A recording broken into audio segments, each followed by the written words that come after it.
دیکھو، آج میں کلمے کی حقیقت بتا دے رہا ہوں، توجہ سے سن لو۔ بعد میں یہ مت کہنا کہ مجھے سمجھ نہیں آیا۔ توجہ سے سن لو۔ لا الہ الا اللہ، صرف یہی کلمہ ہے، اس میں کسی بھی طرح کی کوئی تغیر، کوئی بدلاؤ اب تک نہیں آیا۔ اچھا، پورے قرآن میں آپ چیک کر لو اور مجھے بتاؤ، جس فارمیٹ میں کلمہ آپ کے پاس ہے، جو فارمیٹ میں کلمہ آپ پڑھتے ہو، پورے قرآن میں چیک کر لو، کیا کلمہ اس فارمیٹ میں ہے، اس طرح سے ہے جس طرح سے تم پڑھتے ہو؟ اگر اس فارمیٹ میں کلمہ پورے قرآن میں کہیں لکھا ہے تو مجھے دکھا دو، جس فارمیٹ میں تم پڑھتے ہو، جس فارمیٹ میں تمہارے پاس ہے۔ چاہے آدم کی امت آئے، چاہے ابراہیم کی امت آئے، چاہے موسیٰ کی امت آئے، چاہے عیسیٰ کی امت آئے، ساری امتوں کا جو کلمہ ہے وہ ایک ہی کلمہ ہے نا۔ ساری امتوں کا ایک ہی کلمہ ہے، اور وہ ہے لا الہ الا اللہ۔ اور دوسرا حصہ تو ان کی نبی کی وجہ سے ان کے دین میں ہے۔ سمجھ میں آئی بات؟ لیکن کلمہ تو سب کا ایک ہی ہے، لا الہ الا اللہ۔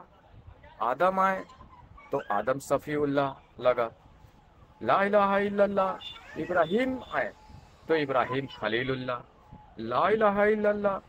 موسیٰ کے دور میں موسیٰ جب آئے تو موسیٰ کلیم اللہ، لا الہ الا اللہ۔ عیسیٰ کے زمانے میں، عیسیٰ کے دور میں عیسیٰ روح اللہ۔ اور ہمارے آخری نبی، نبی پاک صلی اللہ علیہ وسلم آئے تو لا الہ الا اللہ محمد رسول اللہ۔ سب کا کلمہ، سارے دین میں جو کلمہ ہے وہ کلمہ ایک ہی ہے، لا الہ الا اللہ۔ باقی جو دوسرا پارٹ ہے وہ کلمے کا حصہ نہیں ہے، وہ نبوت کا اقرار ہے۔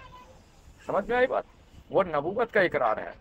جیسے لا الہ الا اللہ، آدم صفی اللہ، یہ نبوت کا اقرار ہے کہ نہیں ہے کوئی معبود سوائے اللہ کے۔ ان کی نبوت کا اقرار اس کلمے میں جوڑا گیا کہ آدم صفی اللہ، لا الہ الا اللہ موسیٰ کلیم اللہ، یہ نبوت کا اقرار ہے۔ لا الہ الا اللہ ابراہیم خلیل اللہ، یہ نبوت کا اقرار ہے۔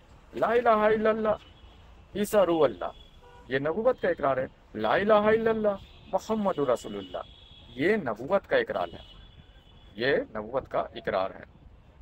یہ دوسرا پارٹ، یہ کلمے کا حصہ نہیں ہے، کلمہ ایک ہی ہے، لا الہ الا اللہ۔ اصل کلمہ یہی ہے جس میں کوئی تغیر، کوئی بدلاؤ اب تک نہ آیا، نہ آئے گا۔ اور جب کہا جاتا ہے علی ولی اللہ، تو کہتے ہیں یہ لوگ کہ یہ شرک ہے، یہ بدعت ہے۔ یہ شرک، یہ بدعت کیسے ہوئی بھائی؟ یہ شرک، یہ بدعت بھلا کیسے ہے؟ یہ تو حق بولا جا رہا ہے، یہ تو حق فرمایا جا رہا ہے، علی ولی اللہ۔ بے شک وہ اللہ کے ولی ہیں، ولایت مولا علی سے چلی ہے، ولیوں کے سردار ہے وہ، ولایت مولا علی سے چلی ہے۔ اور علی ولی اللہ کہا جاتا ہے، شرک یہ بدعت بھلا کیسے ہوئی؟ حقیقت میں بغض جو ہے وہ بغض تو مولا علی سے ہے، لوگوں کو بغض تو حقیقت میں مولا علی سے ہے۔ اصل کلمہ جو ہے وہ لا الہ الا اللہ یہ ہے، اور باقی جو دوسرا پارٹ ہے وہ نبوت کا اقرار ہے۔ اور اس اقرار نامے پر کسی کو اعتراض نہیں، سب اس کو تسلیم کرتے ہیں کیونکہ حق ہے بھائی، یہ غلط نہیں ہے، حق ہے۔ لیکن جہاں یہ حق بات آتی ہے علی ولی اللہ، تو پھر کہتے ہیں کہ یہ شرک ہے، یہ بدعت ہے، کیونکہ یہ اس بات کی علامت ہے ان کے اندر، اور یہ جتانا چاہتے ہیں کہ ان کو بغض جو ہے وہ علی سے ہے۔ بغض کلمے سے نہیں، کلمے سے اعتراض نہیں، بغض جو ہے ان کو علی سے ہے۔ جس طرح کلمے میں آپ نبوت کا اقرار کر رہے ہیں، لا الہ الا اللہ آدم صفی اللہ، لا الہ الا اللہ ابراہیم خلیل اللہ، لا الہ الا اللہ